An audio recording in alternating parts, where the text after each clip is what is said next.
Good evening, everyone. As we begin the readout tonight, one day after Donald Trump got on a stage and called federal law enforcement vicious monsters and the president of the United States the enemy of the people, we got a prime lesson in just how effective it is when a corrupt president is allowed to put so many judges on the bench.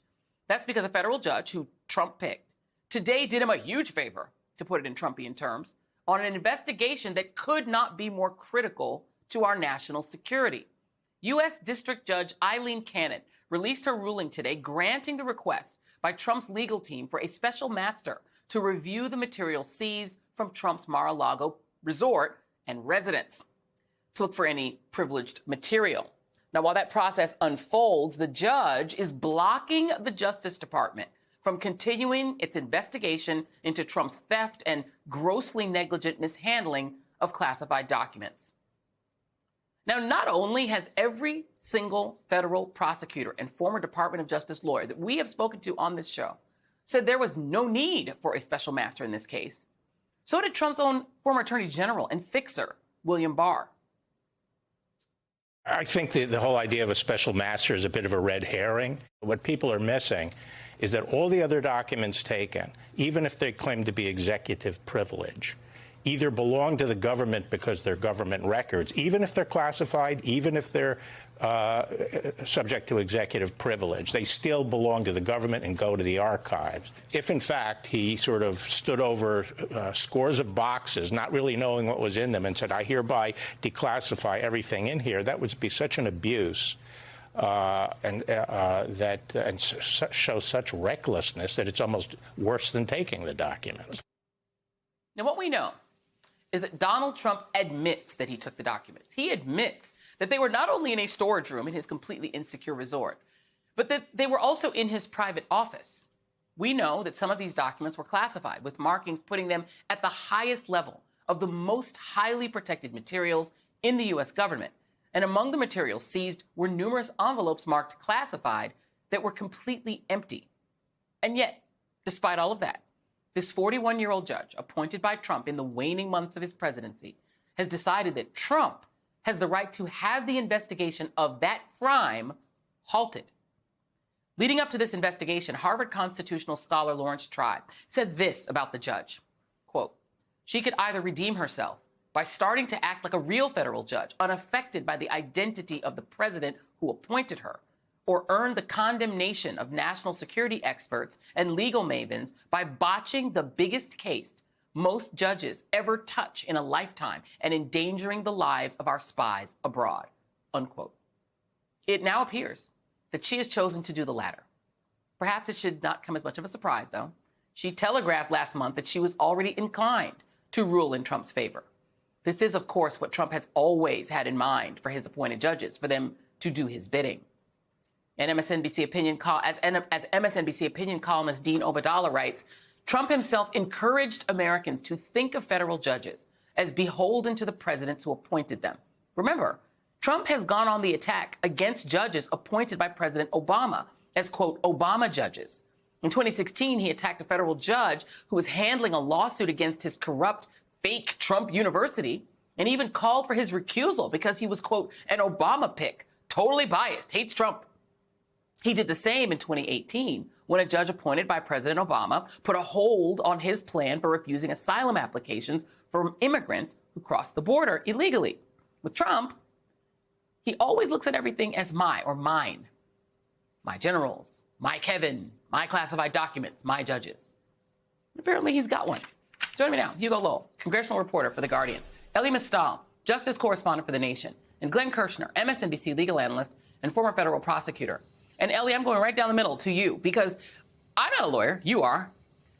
But even I know that if I went into a bank and robbed it, brought the money home, took it home, and then went and spent a bunch of it and bought a Birkin bag and a car and all sorts of things, and the feds came to take it, I couldn't then say, hold up. I'm gonna need you to get a special master, and they're gonna need to, go through all this stuff because that's my bag, and that's my car, and that's my money. How on earth could a judge who made it through law school think that Donald Trump can take the property of the government, the federal government, take it home, and then have to have a special master decide whether they can investigate him? Because she's biased and corrupt. Like, I don't know what to tell everybody anymore. Like, I've been saying this since he took office. When you allow Republicans to control the courts, you get nothing.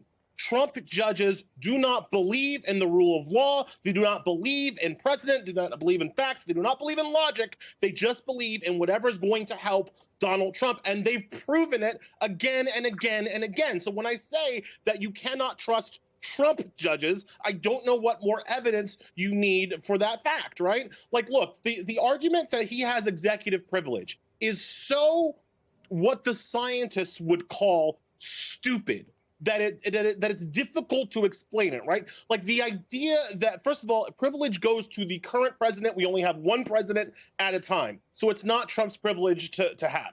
But even if it was, as you pointed out with Bill Barr, who believes that the executive of the United States is something closer to a king than a president, even Bill Barr says that if he had a privilege, that privilege still goes with the government, not with Trump. And so these documents belong in the archives. It'd be like if Trump's called for executive privilege over the plane and then parked the plane, Air Force One, at Mar-a-Lago. Can't do that. Even if it was his, we'd have the right to take it back. But when you allow Trump judges to infect the system, these are the kinds of decisions you get. And people, and this is my last point, people in the media need to stop standing for these Trump judges, need to stop pretending that these Trump judges are like the rest of the judicial system, right? They have to stop carrying water for them and start calling them out as they are, corrupt, leave behind gifts from the Trump administration to destroy the rule of law in America. Just real quick, and I'm going to get my other guests in, but just stay with you for just a second, Ellie. Does it surprise you that her justification for saying that you're wrong about that and that he can claim executive privilege against the current president, that she cited Kavanaugh, one of his other judges, and said that, well, Kavanaugh says that he can do it. So apparently, according to her, he can take the Air Force One home, park it at Mar-a-Lago, and at least she and Kavanaugh would be like, it's an open question.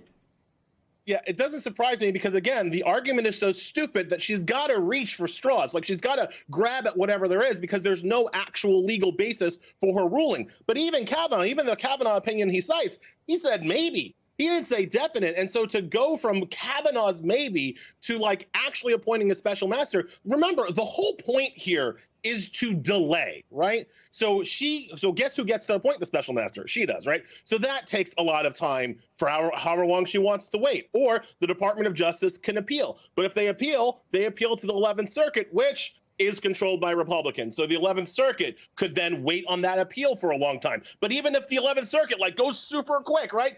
They could appeal that to the Supreme Court, which, as we already know, infected by Trump judges, and they could delay and delay and delay. And the whole idea here is not to get him off because they can't because he's guilty, but it's to delay it to the point where they can get to another election, remove the current Department of Justice, get a pro-Trump, perhaps Trump himself, back in the White House. That's their game plan. And Eileen Cannon, Trump judge Eileen Cannon, is playing right into that game plan.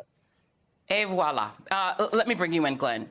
Have you, as a former prosecutor, ever had an instance where you had a theft, where you had the product of the theft in the custody of law enforcement, and have a judge intervene and say, because when law enforcement went into that property and took the products of that theft, there were personal items mixed in with the items owned by someone else, the items that were stolen, that because there might have been a magazine that Trump subscribed to in that list of things, or some clothing that was Trump's that were literally thrown in the box with the classified materials. Have you ever heard of law enforcement being halted, saying you cannot investigate this person any further? Has that ever happened in your career?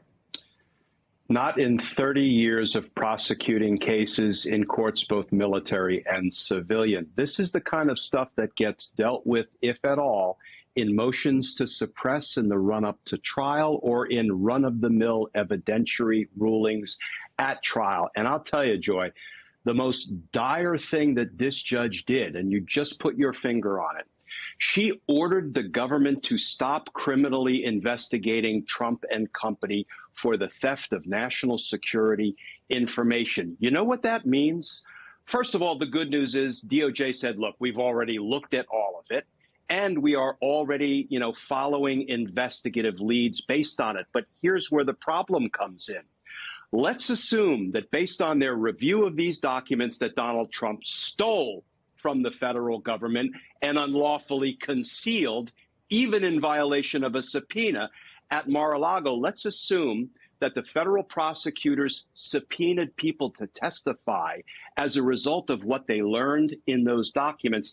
And maybe those witnesses are scheduled to appear before the grand jury tomorrow and give really important sworn testimony about the crimes of Donald Trump. Judge Cannon just ordered the government to stop, withdraw those subpoenas. You know what else? When we seize paper, documents as evidence in a criminal case, you know what we often do?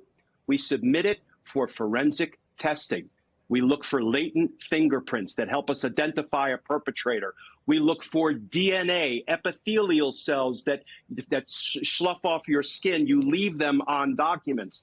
Those forensic tests of this evidence of crime that was found in Donald Trump's possession, those tests may be ongoing, and Judge Cannon just said, stop investigating Donald Trump. That, in my opinion, is judicial insanity.